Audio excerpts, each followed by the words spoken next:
Everybody, this is Dream, and we have a nice little 8-game slate for Saturday the 24th. I think it's a really solid slate, actually. I wasn't all that feeling it until I started looking into the teams real good. Before I get started here, I want to shout out to Patreons, Gerald P., Patrick B., Andros B., and Peter E. Really appreciate you guys. I'm going to show you Patreon just a little bit for a second here. So I have obviously a thank you note here, and then you can kind of see what kind of posts I make in here, which it's pretty much the notes that I actually make, for the games themselves, and then I also just post the videos with other stats underneath them. So, with that said, I just wanted to kind of show you what I kind of do there. So, if you're interested in that, you can take a look at it, and make sure to hit the like and subscribe button here, and also check in the description for Patreon and for Discord. Discord is free; you can join at any time. Discord is set up nicely, and we got a nice small group in there now. So feel free to jump in and join. We talk a lot about fantasy and all sorts of stuff when it comes to it, including price picks and other things. So go ahead and jump in there if you're interested in that. With that said, let's go ahead and get onto the slate. We have a really good slate here. Let's start off with the pitchers. Or actually, let's start off with the 3 teams that I think are the most stackable. We have the San Diego, Chicago White Sox, and then Seattle. I think all 3 teams are in great spots here in order to have good stackable teams. There's a couple other teams you could kind of look at, but overall I think these are the best options on this particular slate. To get into the pitching, Framber Valdez is my top pick, especially on FanDuel. He's been extremely consistent lately. He has not had a game under 30 fantasy points, but once since Game 5 of the season, and he's pitched in a lot of games this year. So he's very safe when it comes to, scoring above 30 points. And so I think he's in a great spot here. He had the one against Cleveland, but Cleveland's actually a pretty decent team. And this particular game is against Baltimore, who's kind of railing down the stretch. So I think he's in a great spot, and I think he's probably the top option here on FanDuel. Another guy I do like, though, is Yu Darvish against Colorado. Now, obviously, Colorado's a tough place to pitch. He hasn't had under 30 games since June, though. Even though this is in Colorado, he is less appealing because of that. But he is getting strikeouts, and as you know on FanDuel, the earned runs won't hurt you quite as much. I don't think he's a top tier option. I think he's a secondary option if you want to save some money. But I do think he's somebody to consider based on his how he's played this season. Then I'm going to look at Merrill Kelly for Arizona against San Francisco. On the surface, this looks like a pretty good option, but the weather and stuff like that doesn't make it ideal. However, in 4 games against San Francisco this season, he's had 46, 55, 37, and 35 points. So I'm kind of at the point with him that I'm not going to be interested in using him really, but I'm also not going to use the San Francisco players very much because of that. They do have a couple options that are kind of appealing, but I don't think they're nearly as appealing simply because he's been so dominant against them. But especially on DraftKings. On FanDuel, some of them are a little bit less expensive where you can take a little bit more risk. And then we'll look at Detmers for the Angels. Now, he's not a great pitcher, but he's been a lot better since the manager was fired. And he's kind of a sneaky play because he's been hitting some 30-point games more often than not, actually. I mean, he's a little bit boomer bust, but he's still getting in the 30s and 40s in some games. And there's definitely a couple of teams that he could do that against. And one of them is Minnesota, who are not playing very well right now. Seems like maybe their team is just thrown in the towel. I'm not sure, but overall, I think he's in a decent matchup. I don't love him, but I think he's somebody you could consider just based on the way he's playing. The only real issue that he has is the strikeout situation and not getting super deep in games. But when he gets through at least 5 or 6 innings, he's scoring over 35 points on those particular games. So he's not super ideal, but if you're just desperate to save money at this position, then he could be a way to do it. Finally, Logan Gilbert's an option against Kansas City. Now, Kansas City is not playing very well, and he's been a pretty decent pitcher this year. He's just a little bit more boomer bust than some of the other options on the slate, and his price doesn't really make him super appealing because you can pay for Valdez for $1,000 more, or even get Yu Darvish for a less expensive price. Now, I'm going to mention Clayton Kershaw just because I know people will ask. He's not very usable on the slate, despite the fact he's had some big games, because he doesn't go deep enough in the game, and this is not the most ideal situation against St. Louis. Uh, uh, I do think that St. Louis is hitting the ball pretty well right now, and most of Kershaw's games have come up against weaker teams, and then he's had some bad games mixed in, so he's not as successful as Valdez or Darvish have been this season, a little bit more risky, and he's just not getting deep enough in the games a lot of times to make it really pay off. And his price point's a little bit too high for that inconsistency. So overall, I think we have a pretty solid few options at pitcher. I would definitely rank them Valdez, then Darvish, then Kelly, then Gilbert, then Detmers. But I think you could make a good argument for any of them on this particular slate. I do think that one of these guys is going to have a massive game at least, and so you're going to hope, to roster that guy. But I wouldn't recommend rostering anybody else outside of those simply because they're probably not going to get high enough points to keep competitive with those particular players. With that said, let's get into the catcher slash first baseman. Now, I really don't like many of the catchers on this particular slate. The only catchers that look sort of decent are extremely boom or bust, and quite frankly, there's just a lot of first basemen that make this slate super hard to decide which one you like the most, and so there's no real value in any of the catchers on this particular slate. Josh Naylor is going to be the first guy that I look at here, and let me fix this to the last 10 games. He's averaging 10 fantasy points a game the last 10, and I think he's a pretty safe option here against Glenn Otto, who's just an abysmal pitcher. And so I really think that he's going to have a great option here, and he's super well priced at just $3,000. So I think he's a great pick. Nate Lowe is another guy I like for this option against Cleveland. Now, Quintrell is a little bit better than some of the other pitchers, but he's still a pretty bad one, and he's been having some good games lately, and I really like him in this matchup. Jose Abreu is somebody I probably like him a little bit more than Nate Lowe. I'd say Nate Lowe's more of a contrarian, but as a top tier option, Abreu looks like he's in a solid position to have another big game. Plus, Chicago finally gets a below average pitcher after having to face some really tough pitchers the last few games. Ty France is a really good option today for Seattle. Now, Seattle's they've been really hit and miss the last few games, but they get a nice plus matchup when it comes to the pitching situation. And so also Carlos Santana is in a position to look pretty good as well. He's also been hitting the ball pretty well lately. He's very boomer bust, but when he booms, he's been booming for 40 plus points.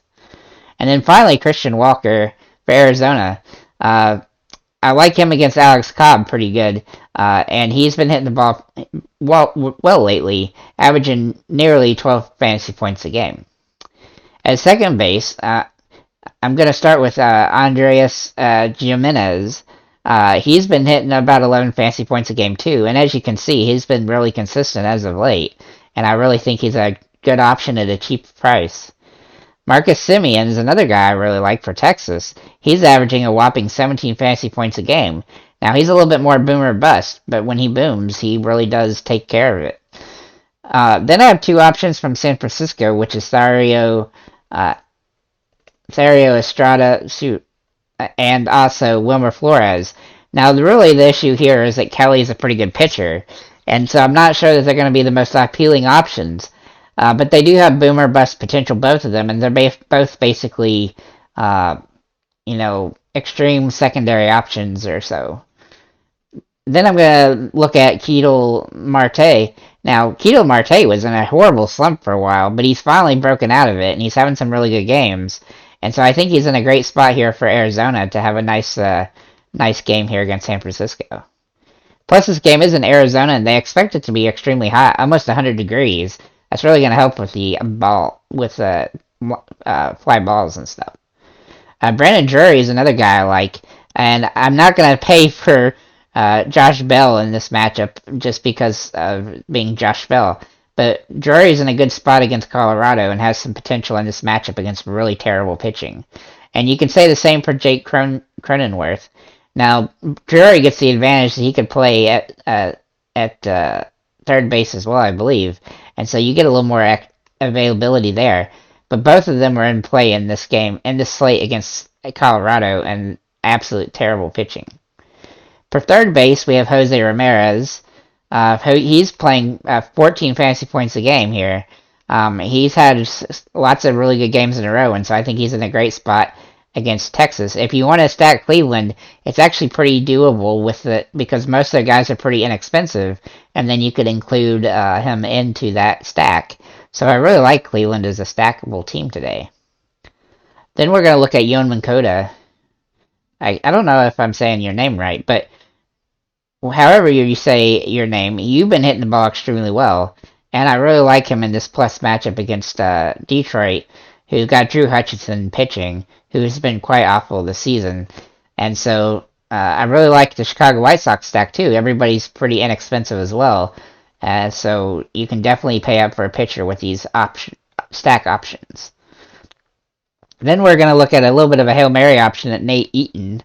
He's only $2,500 for Kansas City. Now, he doesn't have the most ideal matchup against Logan Gilbert, but he's been hitting the ball really well lately, and so it makes him a play as a Hail Mary option that's super cheap. And the same thing is going to go for Jason Vossler for San Francisco. Not the most ideal situation, but he's a boomer bust Hail Mary just because of his recent production. Then I'm going to look at Manny Machado for San Diego.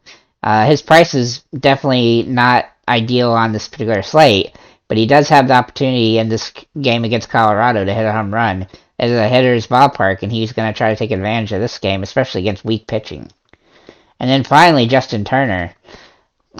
He's going to have a great opportunity here. He's averaging 14 fantasy points a game too, though he's had a couple off games, but this is going to be a good matchup for him against Jordan Montgomery, who's been okay but not great lately. At shortstop, we have quite a few good options. I'll say this, that the options today, I think, especially on FanDuel, are super good. There's so much value. It's actually going to be, you're going to probably have money left over, even if you use Valdez as the most expensive pitcher. For Amadou Rosario, I mean, you look at him, he's been extremely good lately. He's only had two or three games under 10 fantasy points in quite a while. And so at $3,100 in a plus matchup, he looks like a great option. Andre Jimenez is another guy here on FanDuel that looks pretty good. He's not as good as Rosario looks, but he's been hitting the ball extremely well as well. And this Cleveland stack also looks pretty nice. As I already mentioned, the Cleveland stack. How do you choose which Cleveland guy are you going to put in here? There's actually I guess 4 or 5 guys that are all definitely stackable on this particular team. So, but anyway, let's go ahead and get to Corey Seager. He obviously costs a little bit more for Texas, but he's been hitting the ball extremely well as well at 12 fantasy points a game. And if I kind of think this Texas Cleveland game is going to be fairly high scoring. Then we'll look at Jeremy Pena, who's just too cheap for his production lately. He probably got him a slump, and he's hitting the ball pretty well. And so he's got home run potential in this game against Baltimore. And then Javier Baez, he's probably the only guy on Detroit that actually is still trying. And with that, he's been able to score some decent fantasy points as of late. His price is also pretty inexpensive. Elvis Andrus is a guy I've really been liking lately, and I've used him quite a lot. And he's definitely paid off with all these really solid games. It's hard to disagree with his production as of late. And Chicago White Sox are playing pretty well, and they're in a nice big old plus matchup.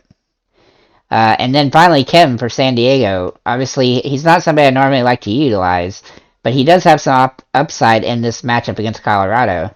Assuming he does play, I do think he's a good option. And then the outfielders. So I normally don't have Steven Kwan as an option on FanDuel simply because he doesn't really hit home runs. But his production as of late, without the home runs, has just been absolutely great the last 6 or 7 games.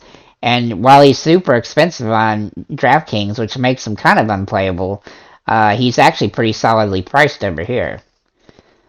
Adolis Garcia is another guy I really like, but his price is a little bit high or low for his situation, but he may or may not play because he's been kind of gimpy because he got hit with a ball the other day. So keep an eye on if he's going to play or not, but his price is really good for his production. And then Yordan Alvarez, obviously pretty expensive, but he's been extremely good lately. Though he's had a couple off games. Houston's not been quite as good the last few games as they had prior to the last two. Kyle Tucker's in a good position as well, but his price point is also a little bit high for what I would like, especially considering with all the other guys on the slate, like Eloy Jimenez, who's a little bit cheaper than him, but is having just as good a production, maybe even better. He's almost always getting at least 9 fantasy points, which is really nice. And then we'll look at Andrew Vaughn, who does feel a little bit cheap on this particular slate against Detroit in a plus matchup. But he's a little bit more boom and bust than I would really like, but he's still in a play because of his price. AJ Pollock is way too cheap for his production as of late, though he is boom or bust. He's starting to hit the ball extremely well, and the White Sox are going to need him to hit the ball well if they're going to continue on this run that they're going on. Dylan Moore is kind of a Hail Mary option, but he's been hitting the ball pretty decently, and Seattle's in a plus matchup here. Another boom or bust kind of Hail Mary option, but he's still in a good spot. Mike Trout and Taylor Ward are both guys that I think are, maybe a two-person stack that you could potentially do against Joe Ryan. Though I don't necessarily love either one simply because, Trout hasn't been hitting quite as well as he had been. And Ward, while he did hit a home run yesterday, this is a little bit tougher matchup for him. But he's still hitting the ball well enough that you have to consider him anyway. Dalton Varsho seems way too inexpensive for his price, for what he's been doing lately, though he is a little bit boom or bust. But overall, I still think he's in play in this particular situation because this is going to be a Hail Mary, a home run type of game for several players, I think. Corbin Carroll's another guy you could consider against San Francisco. He's not quite as ideal as Varsho, but he's been hitting the ball pretty good as well. And then we're going to look at Jurkison Profar. Now, he's only really here because his price is cheap. He's still been inconsistent lately, but these games in Colorado have a way of really helping you out. Juan Soto's price is slowly creeping back up after his big old drought that he had, and he's been absolutely been really solid lately, including hitting a home run yesterday against Colorado. He has the potential to do that again today. And then finally, Jonathan Daza. He's just been too good as of late. It's hard to dislike him the way he hits the ball.